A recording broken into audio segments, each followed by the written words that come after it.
Question number 36 chapter number 6। तो chapter number 6 का question number 36 हमें होमवर्क में करना था और ये क्वेश्चन नहीं हुआ। तो देखते हैं क्यों नहीं हुआ। इस क्वेश्चन में हमें करना क्या है, रिवैल्यूएशन अकाउंट बनाना है, पार्टनर्स कैपिटल अकाउंट और balance sheet of the firm after vice retirement. ठीक है, तो वाइस में रिटायर हुआ है, हमें रिवैल्यूएशन अकाउंट बनाना है। तो पहले रिवैल्यूएशन से हम स्टार्ट करेंगे।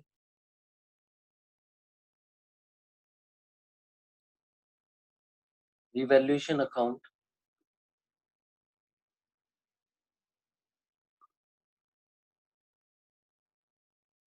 लैंड एंड बिल्डिंग भी एप्रिशिएटेड बाय 10%। तो बाय लैंड एंड बिल्डिंग, इन दोनों की वैल्यू इंक्रीज हुई है 10% से। तो लैंड एंड बिल्डिंग हमारी इंक्रीज हो गई है 1500 से।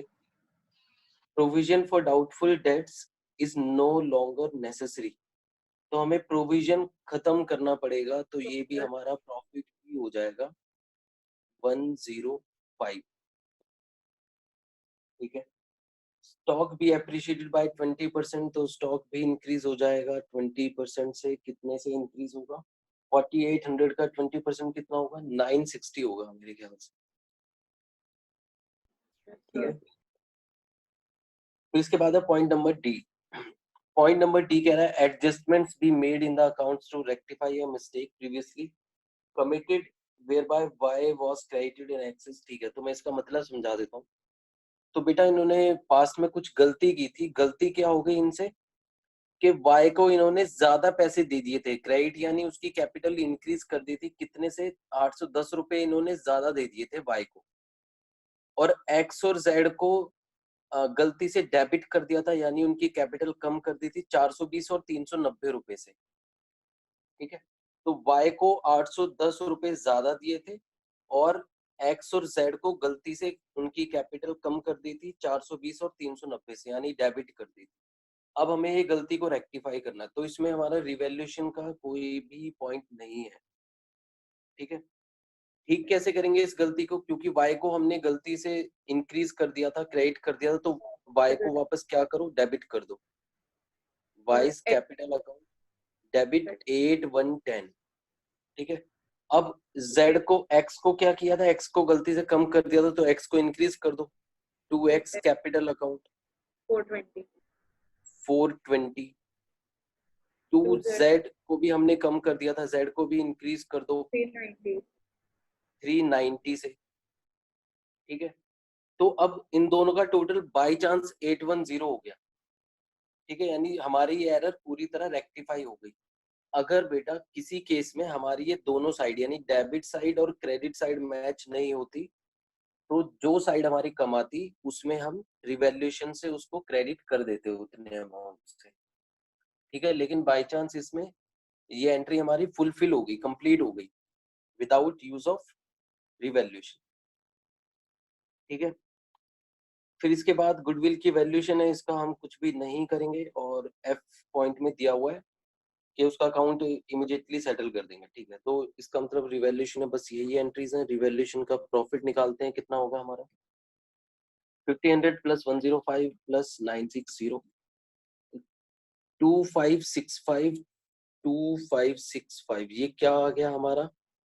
ये हमारा रिवैल्यूएशन का प्रॉफिट आ गया, और ये मिलेगा एक्स वाई जेड तीनों को 432 के रेशियो में। To profit transfer to X Y and Z. कितना कितना मिलेगा? एक्स को मिलेगा इंटू 4, 1026।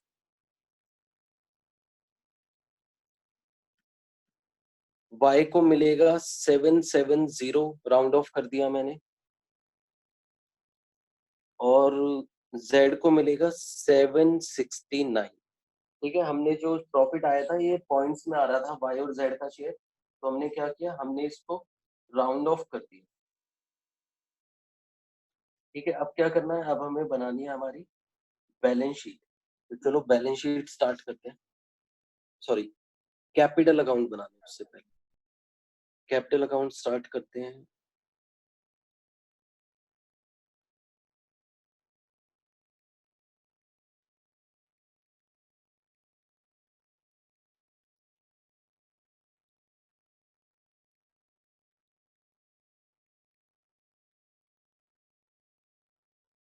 सबसे पहले क्या करेंगे, बैलेंस ट्रांसफर करेंगे by balance brought down. Balance कितना जाएगा हमारा, 12,000, 9,000 और 6,000। ठीक है, बैलेंस चला गया। फिर नेक्स्ट हमें करना है रिवैल्यूएशन का, प्रॉफिट दे देते हैं बाय रिवैल्यूएशन अकाउंट। 1026 एक्स को, 770 वाई को और 769 जेड को। फिर इसके बाद अब देखो हमने ये एंट्री की थी तो हमें ये कैपिटल में पोस्ट भी तो करनी पड़ेगी ना। तो वाई हमारा डेबिट हो रहा है, तो 2x एंड 2z इन दोनों के अकाउंट से डेबिट हो रहा है 420 और वाई कैपिटल अकाउंट 420 और 390, और ये दोनों क्रेडिट हो रहे हैं तो ये यहाँ पर आएगी by Y's capital account. X में 420 गए और जेड में 390 चले गए। ठीक है, तो हमने ये एंट्री पोस्ट कर दी। फिर इसके बाद हमारा बचता है, हमें चेक करना है कि बैलेंस शीट में हमें कोई रिजर्व या सरप्लस या लॉस तो गिवन नहीं है, तो इनमें से कुछ भी गिवन नहीं है। अब आएंगे पॉइंट नंबर ई पर, ई फॉर एलिफेंट। इसमें हमें गुडविल की एडजस्टमेंट करनी है और फर्म की गुडविल कितनी है, 5400, and Y's share of the same be adjusted to capital accounts of X and Z. अब इस केस में हमें एक्स और जेड का, जब वाई रिटायर हो जाएगा तो बचे हुए एक्स और जेड का न्यू रेशो भी गिवन है, तो अब हमें सैक्रिफाइसिंग रेशो निकालना पड़ेगा। तो सैक्रिफाइसिंग रेशो निकाल लेते हैं। एक्स वाई जेड, इनका ओल्ड रेशो था 4/10, 3/10 और 2/। अच्छा बेटा, एक गलती हुई है मुझसे, मैंने रेशो इनका गलत ले लिया, रेशो इनका गलत लिया है तो प्रॉफिट का शेयर भी गलत किया। मुझे लगा 433 इनका रेशो है, तो मैं इसको करेक्ट कर देता हूँ जल्दी से।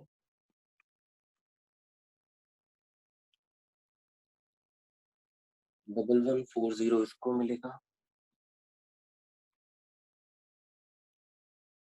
855 इसको, 570 जेड को। 570 जेड। ठीक है, तो मैं इसको करेक्ट कर देता हूँ। 1140, 855, 570। ठीक है, अब इनका हमें ये ओल्ड रेशो दिया हुआ है और साथ में हमें न्यू रेशो भी गिवन है। कितना है एक्स और जेड का रेशो, ये है 2/3 एंड 1/3। वाई को तो कुछ नहीं मिलेगा ना, वाई चला जाएगा। तो अब निकालते हैं एक्स ने कितना गेन किया, तो एक्स का गेनिंग कितना आएगा, चेक करो कितना आएगा, 2/9 ये इसने गेन किया है। और जेड का कितना आएगा, 1/9। ठीक है, ये इसने गेन किया। तो बाई चांस इसमें जो इनका न्यू रेशियो है वही, यानी 2:1 इनका गेनिंग शेयर आ गया। ठीक है, तो अब वाई का शेयर क्या आएगा, वाई गुडविल आएगी हमारी 5400 इंटू वाई का रेशियो था 3/9 यानी 1800। ये 1800 की पेमेंट वाई को मिलेगी, कौन करेगा, एक्स और जेड करेंगे। किस रेशियो में, अपने गेनिंग रेशियो में, यानी 2:1 में। तो बाय एक्स और बाय जेड कितनी कितनी पेमेंट करेंगे, 1800 को 2:1 में करेंगे तो 1200 एक्स देगा और 600 जेड देगा। तो हम इनकी कैपिटल भी कम कर देंगे, 2y 1200 एक्स में से निकाले और 600 जेड में से निकाल दिए। ठीक है, चलो यहाँ तक हमारा क्वेश्चन हो गया। अब देखते हैं पॉइंट नंबर एफ हमें क्या कह रहा है। सबसे लास्ट पॉइंट है, it was decided by X and Z to settle Y's account immediately on his retirement. अब एक्स और जेड ने क्या डिसाइड किया है, इन्होंने डिसाइड किया है कि ये वाई को पूरा का पूरा पैसा दे देंगे, जो भी उसका पेबल बनेगा पूरा का पूरा पैसा दे देंगे। ठीक है, समझ में आया, तो चलो चेक करते हैं अब क्या करना है हमें। तो सबसे पहले हम निकालेंगे कि वाई को एक्चुअल हमें पेमेंट कितनी करनी है, तो मैं वाई की पेमेंट निकाल रहा हूँ।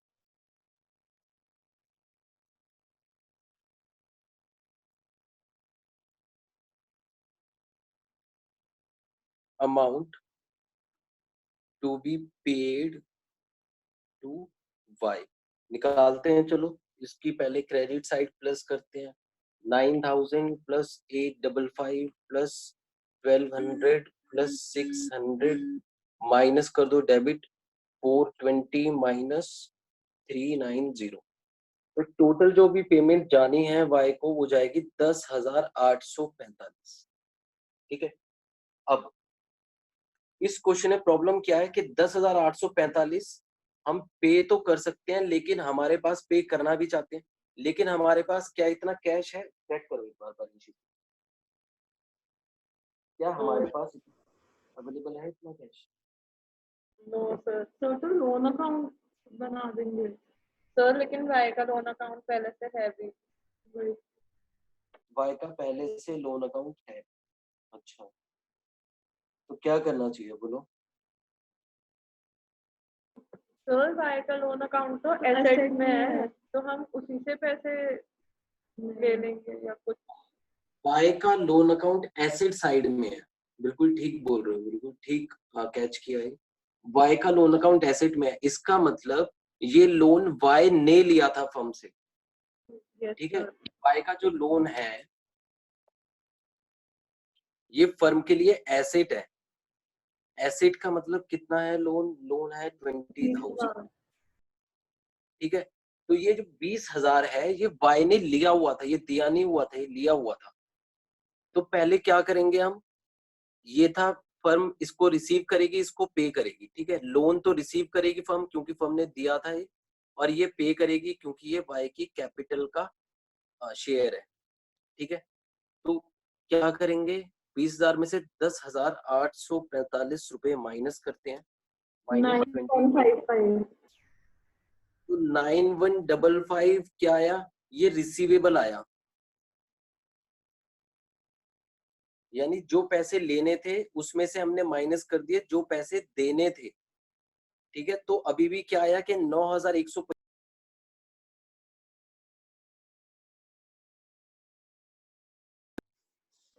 सर आपका माइक म्यूट हो गया है। ठीक है। Yes sir. तो अब क्या इसका 9,155 का मतलब क्या है कि ये पैसे वाई से लेने हैं। ठीक है। क्या करेंगे? 9,155 रुपए का कैश वाई हमें पे कर देगा। तो पहले इसकी एडजस्टमेंट कैसे होगी? तो हम कैपिटल अकाउंट में ही इस पूरे को एडजस्ट करेंगे। तो बहुत ध्यान से देखना, हमने क्या किया, हमने 20,000 का जो लोन था वाई का, इसको इसके कैपिटल में ट्रांसफर कर दिया। ठीक है। यानी हमने बोला टू वाइज लोन अकाउंट, ये डेबिट साइड में आएगा। एंट्री क्या होगी इसकी? एंट्री होगी, ये हमने लोन में से पे कर दी एक तरह से, इसकी एंट्री होगी, पूरी एंट्री में बता देता हूं। Bank account debit Y's capital account debit to Y's loan account. तो हमने इसके लोन अकाउंट से कैपिटल को एडजस्ट कर दिया, और उसके बाद भी जो पैसे बचे वो हम रिसीव कर लेंगे वाई से। तो हम वही कर रहे हैं। ठीक है। तो टोटल लोन था 20,000 का, 20,000 में से 10,845 हमने कैपिटल में एडजस्ट किए, और बाकी 9,155 हम इससे बैंक में पेमेंट रिसीव कर लेंगे। ठीक है। हम इससे बैंक में पेमेंट रिसीव कर लेंगे। तो एंट्री क्या जाएगी? वाइस कैपिटल अकाउंट डेबिट हो जाएगा, सॉरी हाँ, वाइस कैपिटल अकाउंट डेबिट हो जाएगा 10,845। तो यहाँ पर अब वाई को जो पैसे देने हैं वो हो जाएंगे 0। ठीक है। वाई में कुछ नहीं आएगा। अब निकालते हैं एक्स और जेड का balance, to balance carried down. X का बैलेंस देखते हैं, निकालते हैं। 12,000 प्लस 1140 प्लस 420 माइनस 1200। तो एक्स की कैपिटल आई 12,360। फिर इसके बाद जेड देखते हैं, 6,000 प्लस 570 प्लस 390 माइनस 600। तो जेड की कैपिटल आएगी 6,360। ठीक है। तो अब हमारा वाई का अकाउंट पूरा सेटल हो गया। इवन इसका जो लोन अकाउंट था हमारे पास वो भी पूरी तरह सेटल हो गया। कौन सा क्वेश्चन कर रहे हैं हम? क्वेश्चन नंबर 36 कंप्लीट करने वाले हैं। तो अब क्या करेंगे, अब हम बनाते हैं इसकी बैलेंस शीट। चलो बैलेंस शीट बनाते हैं।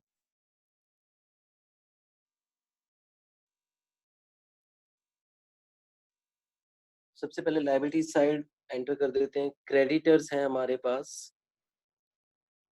24,140, कोई भी चेंज नहीं था। अब कैपिटल एंटर करते हैं। एक्स की कैपिटल है 12,360 और जेड की कैपिटल है 6,360 और कोई लायबिलिटी हमारे पास नहीं है। अब बात करते हैं बैंक की।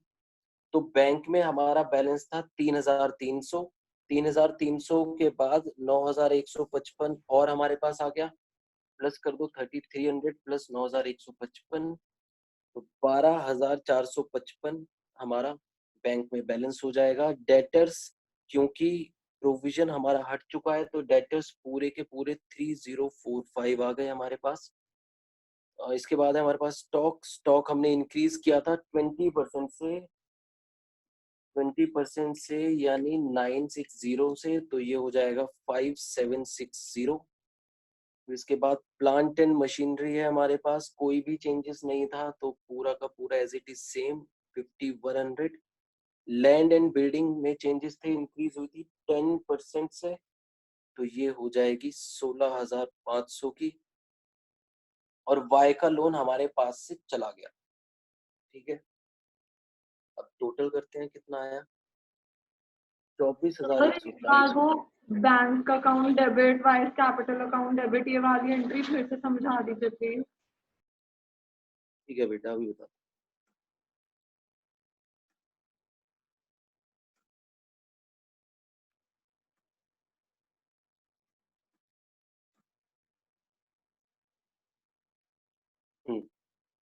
हुआ क्या, अब सिचुएशन ये आ गई कि वाई की कैपिटल का बैलेंस आ रहा है 10,845, यानी 10,845 फर्म पे करेगी वाई को। ठीक है, ये वाई फर्म से लेगा और एक जगह हमारे पास वाई का लोन अकाउंट था और ये फर्म के लिए एसेट था। ये क्या था? ये एसेट था, यानी ये वाई ने फर्म से लोन लिया हुआ था। ठीक है, तो हमने क्या किया, उसको पैसे देने की जगह कैश में हमने उसके लोन में से कटवा दिए पैसे। ठीक है, अब हम उससे 20,000 लेते फिर उसको 10,845 देते, तो उससे अच्छा हमने क्या बोला कि हमें 9,155 दे दो। ठीक है, नेट अमाउंट रिसीव कर लेंगे। इसकी एंट्री क्या होगी, जब हम 9,155 रिसीव करेंगे तो बैंक इंक्रीज हो जाएगा, डेबिट हो जाएगा 9,155 से। वाई की कैपिटल जब हमने एडजस्ट कर दी तो ये कम हो जाएगी 10,845 से और वाई का लोन क्रेडिट होकर खत्म हो जाएगा। ठीक है, ये पूरा खत्म हो जाएगा 20,000 से। यस तो इसलिए हमारी एंट्री होगी bank account debit Y's capital account debit to Y's loan account 9,155, 10,845 and 20,000। ठीक है, यस सबको sir clear? Number 36 yes sir yes sir में हमने रिवैल्यूएशन बनाया, फिर रिवैल्यूएशन के बाद हमने ये एडजस्टमेंट एंट्री करी। ठीक है, और ये एडजस्टमेंट एंट्री फाइनल्स में नहीं आती, ये बस प्रैक्टिस करने के लिए हमें क्वेश्चन में दी हुई है, फाइनल एग्जाम में इस तरह की एंट्री नहीं है। ठीक है, तो बिल्कुल सिंपल क्वेश्चंस हैं। अब तो ऐसा लगता है कि हम बार बार एक ही तरह के क्वेश्चन कर रहे हैं, कुछ भी इनमें चेंजेस नहीं है, बिल्कुल सिंपल क्वेश्चन लग रहे हैं, है ना। सर कुछ कुछ चीजें तो सिंपल होती हैं फिर एक पॉइंट अजीब सा आ ही जाता है। हाँ हम्म, सर अगर उसी पॉइंट को ध्यान क्वेश्चन से, करके होने लगता है। हाँ बोलो। सर मैं वही कह रही हूँ कि उस एक पॉइंट के चक्कर में क्वेश्चन गड़बड़ हो जाता है और कॉन्फिडेंस पूरा हिल जाता है। बेटा बिल्कुल, अगर इजी पेपर आ जाएगा तो सभी बच्चों के 100 नंबर आ जाए, लेकिन कुछ अभी तो बिल्कुल भी मुश्किल कोई ऐसा पॉइंट नहीं आया। ये तो बहुत सिंपल है, अगर पॉइंट को ध्यान से पढ़ोगे तो समझ में भी आएगा और उसको सॉल्व भी कर पाओगे। ठीक है, उसको रेक्टिफाई भी कर पाओगे। 11th का जो हमारा कॉन्सेप्ट थे अकाउंट्स के, वो बहुत ज्यादा इंपॉर्टेंट थे। क्यों थे? क्योंकि उसमें हमें बेसिक सीखने को मिलते हैं, कैसे हम एंट्रीज को रेक्टिफाई करते हैं। ठीक है, तो सारे चैप्टर्स बहुत अच्छे थे, इसीलिए मैं 11th में सबसे बोलता भी था कि अभी बहुत अच्छे से कर लो तो 12th में ज्यादा प्रॉब्लम्स फेस नहीं करनी पड़ेगी। कोई बात नहीं है, तो बहुत सिंपल। आगे चलते हैं। क्वेश्चन नंबर 37 हमने नहीं किया, मेरे ख्याल से किया है हमने 37। सर कर 30 लिया। हमने किया है। चलो, अब हम आज नया टॉपिक करेंगे, अब नया टॉपिक स्टार्ट करते हैं। अभी तक हमने क्या देखा? हमने देखा कि जैसे ही हमारा कोई पार्टनर रिटायर होता है तो या तो हम उसकी कैपिटल की इमीडिएट पेमेंट कर देंगे, या फिर उसके कैपिटल का बैलेंस हम उसके लोन अकाउंट में ट्रांसफर कर देंगे। ठीक है, मतलब जो भी क्वेश्चन में गिवन होगा वही हम करेंगे, अपनी मर्जी से कुछ भी नहीं करने वाले। ठीक है, अब मैं एक केस लूंगा। मान लेते हैं ए बी सी ये तीन हमारे पार्टनर्स हैं और बी रिटायर हो गया। बी रिटायर हो गया और इसका हमने लोन अकाउंट ओपन करके 20 लोन, उसमें 50,000 ट्रांसफर कर दिए, यानी इसकी कैपिटल का पूरा बैलेंस 50,000 पेबल था, तो हमने 50,000 बी के लोन में ट्रांसफर कर दी। अच्छा, अब मुझे बताओ हम ये लोन किस तरह से पे करेंगे, कब पे करेंगे? तो इस लोन की सर पेमेंट इंस्टॉलमेंट में। रिटायरमेंट, हाँ बिल्कुल ठीक बोल रहे हो। आफ्टर रिटायरमेंट, यानी हमने जो बैलेंस शीट बनाते हैं आफ्टर रिटायरमेंट वाली, इस बैलेंस शीट के नेक्स्ट डे के बाद हम कभी भी इस लोन को पे कर सकते हैं। चाहे तो हम कुछ टाइम बाद इकट्ठा इसको पे कर दें, या फिर हम इंस्टॉलमेंट्स में पे कर दें। ठीक है, वो हमारी मर्जी है, वो क्वेश्चन में हमें गिवन होगा। ठीक है, या तो हम इसको लमसम पे करेंगे, या फिर हम इसको इंस्टॉलमेंट में पे करेंगे। ठीक है, या तो इकट्ठा पे कर देंगे या फिर इंस्टॉलमेंट में पे करेंगे। अब मुझे बताओ, जब हम कुछ टाइम बाद इस 50,000 की पेमेंट करेंगे, लोन की पेमेंट करेंगे, तो बी इस पर इंटरेस्ट मांगेगा या नहीं मांगेगा? मांगेगा सर। हाँ, बी इस पर इंटरेस्ट मांगेगा। इसका मतलब अब हम सीखेंगे कि जो लोन हमने कन्वर्ट किया था, जो हमने कैपिटल को लोन में कन्वर्ट किया था, अब इसको हम किस तरह से पे करेंगे। अगर लमसम है तो लमसम में कैसे पे करेंगे, और इंस्टॉलमेंट है तो इंस्टॉलमेंट में कैसे पे करेंगे, विद इंटरेस्ट, यानी इसको हम विद इंटरेस्ट पे करेंगे। ठीक है, तो चलो क्वेश्चन नंबर 40, 41 और 42, ये तीनों क्वेश्चंस हम यहीं पर करने वाले हैं। Okay sir. तो स्टार्ट करते हैं हम क्वेश्चन नंबर 40, 40, क्वेश्चन नंबर 40 एक बार रीड कर लेते हैं क्या बोल रहा है हमें। क्वेश्चन नंबर 40 है, X Y and Z were in partnership. तो जो हमारा ओल्ड एडिशन था, तो हो सकता है इसमें क्वेश्चन के नंबर्स चेंज हो। मैंने ये चैप्टर के क्वेश्चंस भी सबको मैं सेंड कर चुका हूँ। तो क्वेश्चन नंबर 40 हमें कह रहा है X Y Z were in partnership sharing profits and losses equally. ठीक है, तो एक्स वाई जेड थे पार्टनर्स और इनका जो रेशियो था वो इक्वल था। ठीक है, आफ्टर एडजस्टमेंट, अच्छा वाई रिटायर हो गया, तो रिटायरमेंट किसकी हुई? वाई की। After all adjustments his capital account shows a credit balance of 3 lakh. तो आफ्टर ऑल एडजस्टमेंट इसका कैपिटल कितना आ रहा था? इसका कैपिटल आ रहा था 3 लाख रुपए। ठीक है, as on 1 April 2017, balance due to Y is to be paid in 3 equal annual instalments. यानी हमने इसकी कैपिटल की इमीडिएट पेमेंट नहीं करके हमने इसको लोन में कन्वर्ट कर दिया। ठीक है, हमने इसको लोन में कन्वर्ट कर दिया। अब लोन की पेमेंट हमने किस तरह की, ये हमें बोला हुआ है क्वेश्चन में। हमने इस लोन की पेमेंट 3 इक्वल एनुअल इंस्टॉलमेंट में की। 3 इक्वल एनुअल इंस्टॉलमेंट। ठीक है, इस लाइन से हमें बहुत सारी चीजें पता चलने वाली है। ठीक है, फिर हमने 10% इंटरेस्ट भी पे किया, प्लस 10% इंटरेस्ट भी हमने पे किया, ठीक है। चलो, तो हम स्टार्ट करते हैं अपना वाई का लोन अकाउंट, ठीक है। हमें इसमें लोन अकाउंट बनाना पड़ेगा और हमें दिखाना पड़ेगा कि हम किस तरह से ये पेमेंट वाई को करेंगे। चलो स्टार्ट करते हैं। तो सबसे पहले जो समझने वाली चीज है कि हम 3 इंस्टॉलमेंट पे करेंगे और तीनों इंस्टॉलमेंट इक्वल होनी चाहिए और एक साल में एक इंस्टॉलमेंट होनी चाहिए तो और 10% एक इंटरेस्ट प्लस होना चाहिए, ठीक है। तो हमें 3 काम एक साथ करने हैं। एक तो इंस्टॉलमेंट्स हमारी इक्वल होनी चाहिए, एनुअल होनी चाहिए, एक साल में एक बार, और 10% इंटरेस्ट की भी पेमेंट साथ में करनी है, ठीक है। तो मुझे बताओ, जब 3 इंस्टॉलमेंट में हमें 3 लाख देने हैं तो एक इंस्टॉलमेंट में कितने देंगे हम? 1 लाख। हाँ, तो जो हमारी इंस्टॉलमेंट्स आएंगी वो कितनी आई? 3 लाख डिवाइडेड बाय 3 यानी 1 लाख।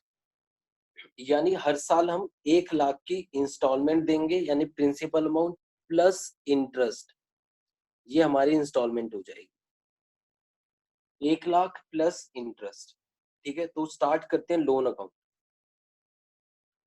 वाइज लोन अकाउंट में बना रहा हूं और ये लोन अकाउंट फाइनल एग्जाम्स में भी आ जाता है।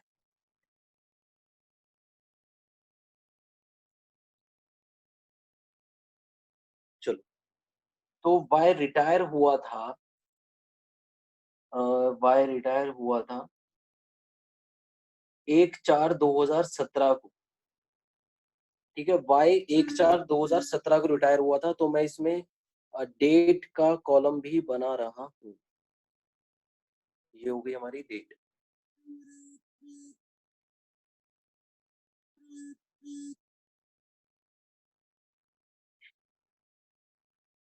ठीक है। तो 1/4/2017 को हमने क्या किया? हमने वाई के लोन में कैपिटल से बैलेंस ट्रांसफर कर दिया बाय वाइज कैपिटल अकाउंट। चलो मैं दूसरा लोन अकाउंट बनाता हूँ, ज्यादा छोटा हो।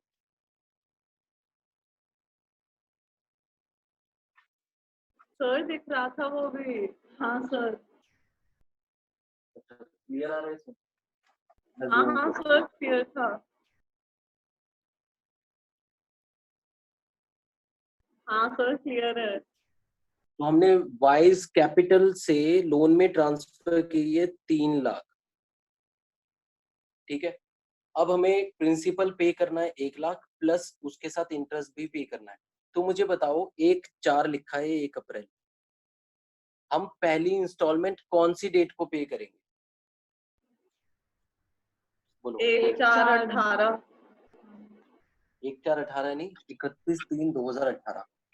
ओ हाँ एक चार ओके सर। अठारह को 1 साल 1 दिन हो जाएगा, ठीक है। Yes sir.